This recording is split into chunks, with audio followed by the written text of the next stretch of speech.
Hello, ladies, and welcome to the Beauty Shaman. So today I'm going to do our monthly astrological update with Natha Campanella. Thank you for joining me today, Natha. Hey, Suzanne. I'm excited to be here as usual. Yes, Natha is just a badass astrologer. So if you're looking for an astrologer, I highly recommend Natha. She's great. And today, in the month of February, this is February 2019 is when we're filming this. So we're going to talk about what's going on in the month of February. Plus it's Valentine's Day. Like there's, lots of cool stuff going on. So what's going on in astrology in February? Well, there's a lot. And I thought that something that would be cool to talk about for this month is Mars, the planet Mars. We talked about Venus a few episodes ago, and Venus talks about our feminine, our divine feminine, which we all have, even if we're men. And Mars is really about our divine masculine energy. And I think that women today, we have so much confusion about our masculine energy and where it's appropriate to use. And I think oftentimes we get the feedback that our masculine energy just isn't okay. It's not okay to be big and loud and assertive and aggressive even. And that's what Mars in astrology, and also Mars in our personal natal charts, which are the maps of where the planets are at the time of our births, our Mars really give us a lot of information about the way that we assert and the way that we are able to step forward and use our power to really create what we want and in fact demand what we want.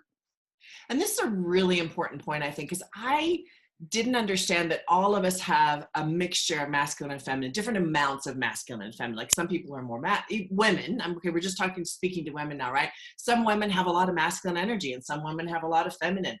And so it's being able to, and I think this is a great thing that often I think is, how can I tap into what I need when I need it, as opposed to staying in my comfortable space, right? But now and again, kicking in, I'm more comfortable in the feminine. So when I kick into the masculine, it feels really a bit awkward, but it's necessary. Yeah. And I think that that is something that, it's just, as women, like you said, most of us tend to be more comfortable in the feminine, only because that's the feedback that we've gotten. And so depending on where our Mars is, whether it's in a fire, a water, an air, or an earth sign, we will all learn to assert ourselves in different ways. We will stand in our power in very different ways. Like for you, I was looking at your chart. You have your Mars in the sign of Pisces, which is a water sign. And the water Mars, that does tend to be a little bit more of a feminine energy. That's water tends to really we step into our power through the way that we feel emotionally. Where, for example, Mars in a fire sign is much more likely to just, open up and say what you think and demand what you want. And so if you are a woman that has Mars in Pisces, that femininity kind of may work easier for you than a woman with Mars in Aries. And yet at the same time, what's wrong with women that stand up and really step into their power? And we're seeing so much more of that right now in certainly in the US, of women that are saying, this is not okay. I really need to be treated in a certain way, and I need to be able to get my needs met. And sometimes that takes a really loud, strong approach. So is this a good month for that? Since we're heading into like a Mars, Mars was in Taurus. So, I mean, this is so what does that mean, and how does that break down for women stepping into their power? Well, so Mars is moving into the sign of Taurus this month on Valentine's Day, actually. Oh my gosh. Mars moves pretty quickly. So it's not, we don't feel these quite as strongly as we would like when, like Pluto moves into a new sign, for example. But, Mars has been in Aries and it's moving into Taurus. And Taurus is about sensuality.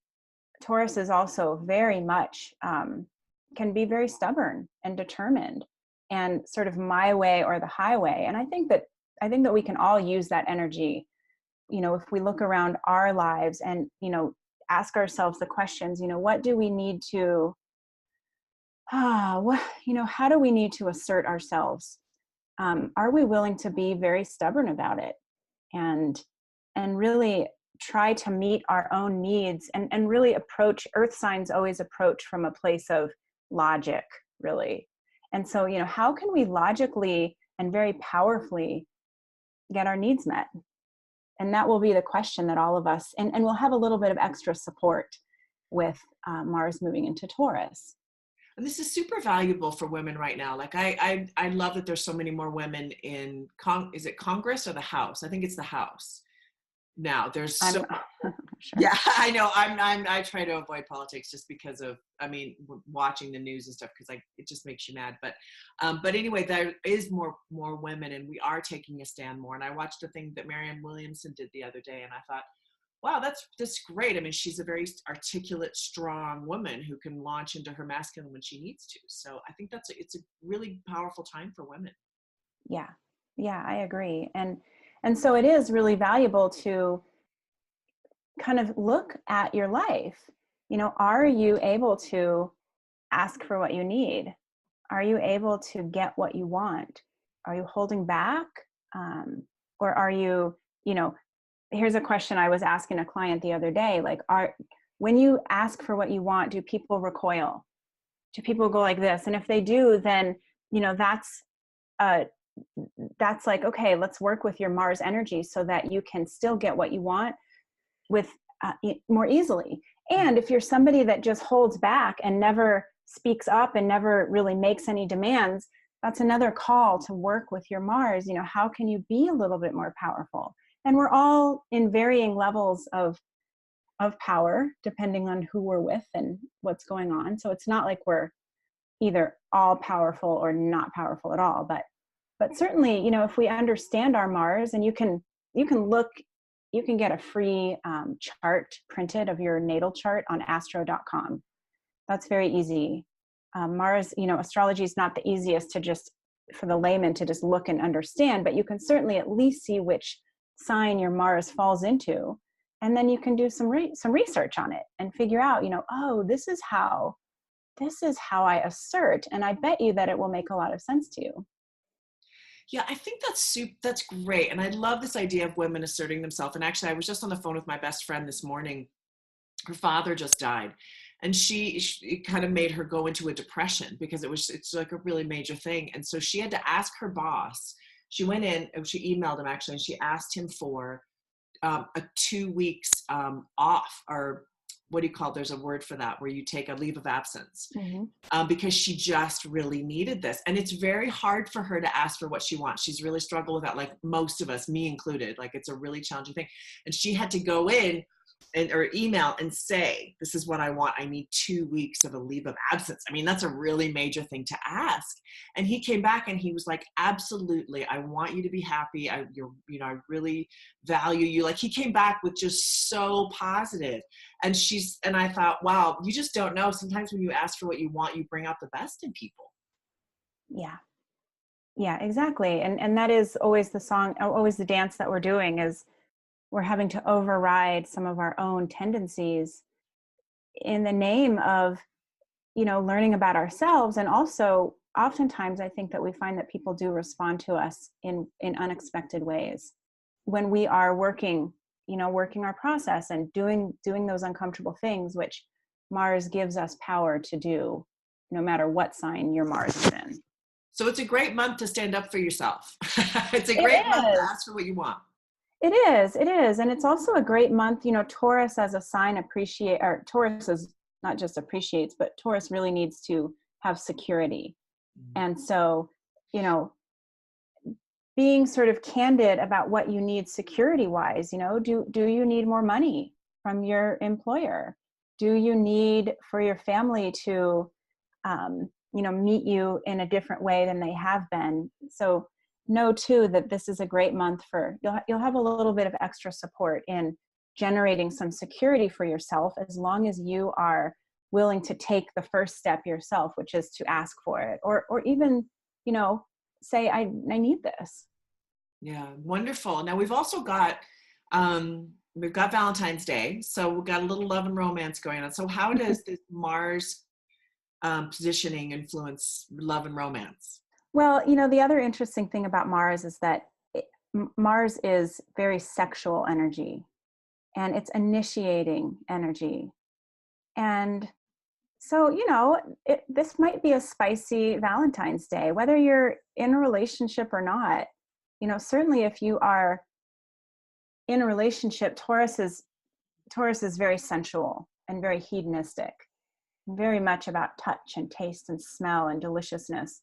If you're in a relationship, you know, work that stuff with your partner. And if you're alone, then great, work it with yourself. Really treat yourself. You know, the things that make you feel passionate, the things that make you feel ardor, even if it's just you, do some of those things. You know, it will go a long way in just straight up self-support. Yeah.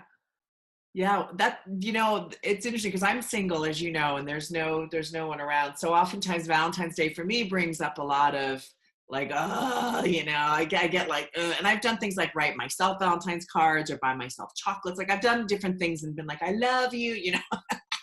But in the end, you really want someone to do that for you. But I think your idea around, you know, do things that really bring that out in you this month, because Mars is really supporting it. And I think for women, sometimes, I don't know if everybody's like me, but I tend to be very work oriented. I'm very like, you know, I'm doing this. I go, okay, take care of the kids, doing this. And then I stop and go, wait a minute. Like, when have you done something really luscious for yourself? So Mm-hmm. maybe this is a good month for that. I mean, it's always a good month for that if we Yeah. can stop and remember. But certainly it is a really good month to, you know, I think be extra aware, extra self-aware of what do I need. And it's not, you know, some people will need to buy themselves chocolates, but some people will simply need to, like, you know, make a point to be out in nature and spend some time just sitting with themselves in a state of presence. So, you know, that's the other thing, is when we're asserting our needs, we have to know ourselves what our needs are. And that does take some, you know, introspection. Some, you know, what do I really need? Because just because I think I need red roses, is that really it? You know, is it that I need to feel like I'm loved? And if that's the case, maybe I can call my best friend and, you know, say, can you just tell me how much you love me? You know what I mean? Like, there's all these different ways. And so really that's always the first invitation for all of us, no matter what we're talking about astrologically, is have we taken the time to really tune in to figure out what our needs are right now? Yes. And you know, this is a great, I mean, it's just such a great point. I know we keep hitting on it in this talk, but I think it's such a great point for women. You know, it's just, we just tend to go Mach 1, especially as you get older and you have children, like you do as well. I do too. And, you know, there's just so many demands on our time. And I think taking that time out to really check in. And then, you know, just as you were talking too, I thought about how practical astrology is. And I think sometimes this gets missed in if you don't know a lot about astrology. It can be like, well, I don't understand it. But it can be, this is so practical to know, hey, I've got you know, Mars is showing up. Wow, this is time to do this, you know, like just really practical. Yeah, that's what I love about astrology. You know, there are plenty of naysayers that think astrology is not real. But really what I like about astrology is that it's just simply a map. It gives language to all of these different human conditions that we are all always involved with. You know, all of us have to deal with our things like anger and how we assert ourselves and how we stand in our power, every single person. And using astrology, we can just get a little bit of extra insight into all of the various ways that this could be showing up for us. And I think often, like, we only know what we know about ourselves, and we think it's everything, but so much is subconscious. And all you need is one person, you know, one astrologer, or even one blurb online to sort of open up, like, oh, that's me. That's totally what I do. And then all of a sudden you have this whole other chunk of information that you're using. Well, yeah, and you know, my plug for astrology is I had never talked to an astrologer in my life when I did, like 10 years ago after I divorced, and it was just the most eye-opening experience for me, because I didn't understand myself at all. Like I was, you know, because I have so many Pisces, I get really lost in it. I've got, like, what'd you say, seven places. Yeah, you have a massive stellium. Yeah. Yeah, you have like 9 planets in Oh God. Pisces. That's all. So I'm like, I get like, what? I'm so lost in my own creativity and my own craziness. So this is, it helped me so much, and it still helps me so much, just to find how can I work with this energy that I've been given, which is a blessing. You know, anything, there's always two sides. So, Yes. so I love talking to you. I feel like these things are incredibly helpful. And I always encourage all my friends to talk to astrologers who are knowledgeable. You need to talk to somebody good like you, who really can help people. Yeah, I mean that is my goal always with clients is I'm an objective person. I don't know you very well, and so therefore I don't have a lot of energy on what you're doing. Yeah. And I think people can hear about themselves more clearly from an objective person. You know, your best friend is trying to tell you that you need to learn how to really stand in your power, and you're like, I don't want to hear that. But when you just hear it from somebody with objectivity who's also really kind of mirroring back some of your life themes to you, it's like, oh, thank you so much, that I totally get it. Now I can move on and do this next chunk of my life with far more information than I had. That's wonderful. Well, Nath, it's been great talking to you. I always love our conversations. And, we do this every month just for you ladies out there. So every month you're going to get a monthly astrological update with Natha Campanella and myself.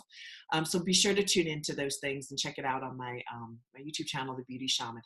So go to nathacampanella.com for more information and for is it a complimentary 20-minute? Is that what we're... No, but if you are interested in doing a reading of your own, get in touch with me. I have a lot of different kinds of readings on my website, and I'm easy to, if you have questions, feel free to email me. And, I think Great. astrology, if you've never had a reading, it's so enlightening. And if you've had a million readings, there's always more information. Yes, absolutely. Well, thank you ladies for watching The Beauty Shaman, and have an awesome February, and get into your Mars, get into the sensuality. It's great. So thank you for watching.